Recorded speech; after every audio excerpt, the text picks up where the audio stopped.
Hi everyone, how are you? I hope all of you are fit and fine. আজকের লেসনে কন্ট্রাকশনের part 2 নিয়ে আলোচনা করতে চলেছি, যেখান থেকে তোমরা আরো কিছু কন্ট্রাকশনের ব্যাপারে জানতে পারবে এবং যেগুলো ব্যবহারের মাধ্যমে তোমরা ফ্লুয়েন্ট ইংলিশ বলতে পারবে। So welcome you all to my channel Monica's English tutorial. চলো আজকের লেসনটা শুরু করা যাক। দেখো, প্রথম রয়েছে আই শ্যাল। আই শ্যাল এটাকে তৈরি করার জন্য আমরা কি করব? একটা অ্যাপোস্ট্রফি ইউজ করব এবং তারপরে এন এন লিখে দেব, অর্থাৎ এস এইচ এ এটাকে কেটে দিয়ে আমরা তার পজিশনে একটা অ্যাপোস্ট্রফি চিহ্ন ইউজ করব এবং তারপরে যে দুটো লেটার্স পড়ে রয়েছে সেই দুটোকে লিখে দেব। তাহলে তৈরি হয়ে গেল আই শ্যাল। এর যে নতুন কন্ট্রাকশনটা তৈরি হলো তার সাউন্ড হলো বা তার প্রোনাউন্সিয়েশন হলো আইল। নেক্সট দেখো, হি উইল, এটাকে কন্ট্রাকশন করলে WI, এটা কেটে দিয়ে LL এটাকে নেব, তাহলে যে কন্ট্রাকশনটা তৈরি হলো তার সাউন্ড হলো he'll. Next she will, same ভাবে WI কেটে দেব এবং তার পজিশনে একটা অ্যাপোস্ট্রফি চিহ্নের ব্যবহার করব, তারপরে যে দুটো লেটার্স পড়ে রয়েছে সেটাকে লিখে দিলেই কন্ট্রাকশন তৈরি এবং যার সাউন্ড হলো শিল। নেক্সট দে উইল, কন্ট্রাকশন করে এর প্রোনাউন্স আছে দেল, দেল। Next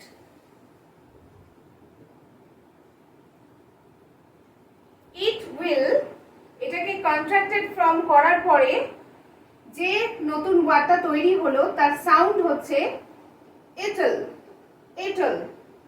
next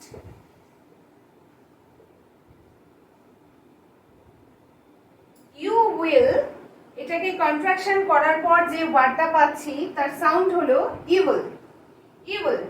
next that will, contraction করার পর যে ওয়ার্ডটা পাচ্ছি তার সাউন্ড হচ্ছে দাটল। নেক্সট উই শ্যাল, যাকে কন্ট্রাকশন করলে আমরা SHA এটাকে কেটে দেব এবং বাকি যে দুটো লেটার্স পড়ে থাকছে সেই দুটো লিখব এবং মাঝে একটা অ্যাপোস্ট্রফি চিহ্নের ব্যবহার করব ঠিক SHA এর পজিশনে। তারপরে যে ওয়ার্ডটা তৈরি করলাম তার সাউন্ড হলো উইল, উইল।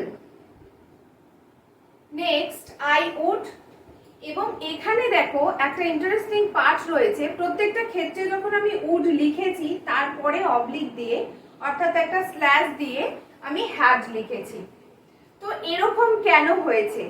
তোমরা যারা আমার আগের পার্ট 1 লেসনটা দেখেছো কন্ট্রাকশনে, তারা কিন্তু জানো যে আই হ্যাড এটাকে কন্ট্রাকশন করলে কিভাবে এর সাউন্ড আসে এবং কি নতুন ওয়ার্ড তৈরি হয় সেটা আমি আগের লেসনে শিখিয়েছি। তোমরা যারা নতুন ভিউয়ার্স রয়েছো আমার চ্যানেলে, যারা এখনো পর্যন্ত আগের লেসনটি অর্থাৎ কন্ট্রাকশনের পার্ট 1 লেসনটি দেখোনি, তারা নিচে ডেসক্রিপশন বক্সে আমি লিংকটা দিয়ে দেব, তোমরা প্লিজ ওখান থেকে গিয়ে পার্ট 1টা দেখে নাও, তাহলে তোমরা আরো কন্ট্রাকশনের ব্যাপারে জানতে পারবে। তো চলো দেখে নেওয়া যাক এগুলোকে আমরা কিভাবে কন্ট্রাকশন করব। তো এগুলো লেখার কারণ হলো আমি আগের দিনে তোমাদের বলেছিলাম যে যেখানে হ্যাড রয়েছে সেখানে HA কেটে দিলে যে একটা লেটার পড়ে থাকে অর্থাৎ D পড়ে থাকে সেই Dটা লিখে দিলেই তৈরি হয়ে যাবে কন্ট্রাকশন, নতুন ওয়ার্ড। কন্ট্রাকশনের নতুন ওয়ার্ডটা তৈরি হয়ে যাবে। তাহলে এখানে কন্ট্রাকশনের নতুন ওয়ার্ডটা কি হচ্ছে? আইড, HAD, হ্যাড, যার থেকে HA কেটে দিলে D পড়ে থাকছে এবং এই লেটারটা লিখে দেব এবং তার আগে আমরা একটা অ্যাপোস্ট্রফি চিহ্নের ব্যবহার করব। কন্ট্রাক্টেড ফর্ম করার জন্য অ্যাপোস্ট্রফি চিহ্ন কিন্তু মাস্ট। তো এখানে আই হ্যাড এটাকে কন্ট্রাকশন করলে আমরা আইড পাচ্ছি এবং যেভাবে লিখেছি সেভাবেও কিন্তু আমরা আই উডের ক্ষেত্রে ব্যবহার করব। অর্থাৎ আই উড এটাকে যখন কন্ট্রাকশন করব, প্রথম যে চারটে লেটার্স রয়েছে অর্থাৎ WOUL, এই 4টে লেটার্সকে বাদ দিয়ে দেব এবং তারপরে যে একটা লেটার পড়ে থাকছে অর্থাৎ ডি, সেই লেটারটা বসিয়ে দেব এবং তার আগে একটা অ্যাপোস্ট্রফি চিহ্নের ব্যবহার করব। তাহলে এখান থেকে কি পেলে তোমরা? আই হ্যাড এর ক্ষেত্রেও যেভাবে কন্ট্রাকশনটা তৈরি হয় তার সাউন্ড হয় আইট, এবং আই উড এর ক্ষেত্রেও যে কন্ট্রাকশনটা তৈরি হচ্ছে তার সাউন্ড হচ্ছে আইট। তাহলে এখানে একটা প্রশ্ন যে তাহলে তোমরা বুঝবে কি করে যে কোথায় আই উড বলা হচ্ছে, কোথায় আই হ্যাড বলা হচ্ছে? আই উড, আই হ্যাড তোমরা সেই ক্ষেত্রে দেখে বুঝতে পারবে যখন দেখবে আই হ্যাড এর পর একটা V3 ফর্ম রয়েছে।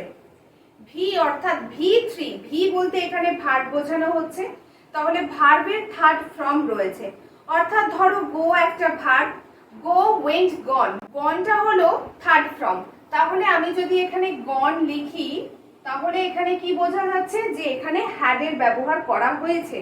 কিন্তু যদি V3 ফর্ম না থাকে তাহলে কিন্তু সেখানে নরমালি তোমরা উডের ব্যবহার করবে। তাহলে কি পাওয়া গেল যে যদি আইড এর পরে V3 ফর্ম থাকে তাহলে বোঝা যাবে যে সেখানে আই হ্যাড বলা হয়েছে বা আই হ্যাড এর ব্যবহার করা হয়েছে। কিন্তু যদি V3 ফর্ম না থাকে তাহলে কিন্তু আই উড বলা হয়েছে। ওকে, ক্লিয়ার? চলো দেখে নেওয়া যাক নেক্সট পার্টটা। এক্ষেত্রেও সেম ভাবে আমি কন্ট্রাকশনটা তৈরি করব। সেটা হলো উডের থেকে WOUL বাদ দিয়ে দেব এবং হ্যাডের ক্ষেত্রে এইচ এ বাদ দিয়ে দেব এবং তারপরে একটা অ্যাপোস্ট্রফি চিহ্নের ব্যবহার করে জি লিখব। তাহলে যে সাউন্ডটা আসছে তা হলো হিট, হিট। নেক্সট দেখো শি আছে, শিড। এই যে কন্ট্রাকশনটা তৈরি হলো এই কন্ট্রাকশনটার সাউন্ড হচ্ছে শিড। Next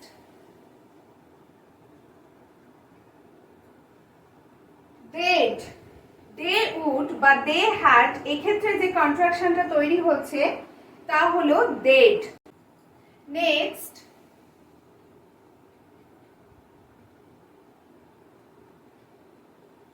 it would or it had, এর যে কন্ট্রাকশনটা তৈরি হলো তা হলো eated, eated। Next you would এবং ইউ হ্যাড, এক্ষেত্রে যে কন্ট্রাকশনটা তৈরি হচ্ছে তার সাউন্ড হচ্ছে ইউড, ইউড। নেক্সট দ্যাট এর ক্ষেত্রে, দ্যাট উড বা দ্যাট হ্যাড এর ক্ষেত্রে যে কন্ট্রাকশনটা তৈরি হলো তার সাউন্ড হচ্ছে দ্যাটেড, দ্যাটেড। নেক্সট উই উড বা উই হ্যাড, এক্ষেত্রে যে কন্ট্রাকশনটা তৈরি হচ্ছে তার সাউন্ড হচ্ছে উইড। তো প্রত্যেক ক্ষেত্রেই তোমরা দেখতে পাচ্ছ উড বা হ্যাড দুটো ক্ষেত্রেই কিন্তু আমরা যা লেটার্স রয়েছে সেই লেটার্স গুলোকে কেটে দিয়ে শুধুমাত্র ডিটাকে নেব। তবে এক্ষেত্রে একটা ইম্পর্টেন্ট জিনিস তোমরা লক্ষ্য করেছো নিশ্চয়ই সকলে, সেটা হলো ধরো হি উড বা হি হ্যাড যখন আমরা বলছি তখন তার সাউন্ডটা যা আসছে যখন কন্ট্রাকশনটা তৈরি করছি অর্থাৎ নতুন যে ওয়ার্ডটা তৈরি হচ্ছে তার সাউন্ড কিন্তু ডিফারেন্ট হয়ে যাচ্ছে। তো এভাবেই কন্ট্রাক্টেড ফর্মের ওয়ার্ডগুলো স্পোকেন ইংলিশে ব্যবহার করা হয়। কখনো কখনো তোমরা হয়তো কোনো ইংলিশ মুভি বা ওয়েব সিরিজ দেখো এবং তখন বুঝতে পারো না যে অ্যাকচুয়ালি কি বললো, তখন সেখানে কন্ট্রাক্টেড ফর্মের ব্যবহার করা হয়। আর যা তোমরা জানো না, যার সাউন্ডগুলো তোমরা জানো না, তাই বুঝতে পারো না যে সেখানে অ্যাকচুয়ালি কি বলছে। তো আজকের পর থেকে আশা করি তোমাদের আর কোনো প্রবলেম হবে না। তবে এখনো কিছু কন্ট্রাকশন রয়েছে যেগুলো আমি তোমাদের পার্ট 3-তে আলোচনা করব। তো আজকের লেসন এই পর্যন্তই, দেখা হচ্ছে তোমাদের সঙ্গে পরের লেসনে পরবর্তী কন্টেন্ট নিয়ে। ততক্ষণ পর্যন্ত তোমরা সুস্থ থাকো, ভালো থাকো। আর আজকের ভিডিওটা যদি ভালো লেগে থাকে তাহলে অবশ্যই একটা লাইক এন্ড শেয়ার করো।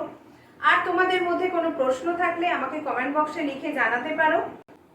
এবং যারা যারা নিউ ভিউয়ার্স রয়েছো, যারা যারা এই প্রথম আমার এই লেসনটি দেখছো, এরকম ধরনের আরো ইন্টারেস্টিং টপিক পেতে এবং এইভাবেই ইন্টারেস্টিং ওয়েতে স্পোকেন ইংলিশ শেখার জন্য আমার চ্যানেলটি সাবস্ক্রাইব করে দাও এবং পাশে থাকা বেল আইকনটি প্রেস করে দাও যাতে আমার দেওয়া ভিডিওর নোটিফিকেশন তোমাদের কাছে আগে গিয়ে পৌঁছায়। Thanks for watching.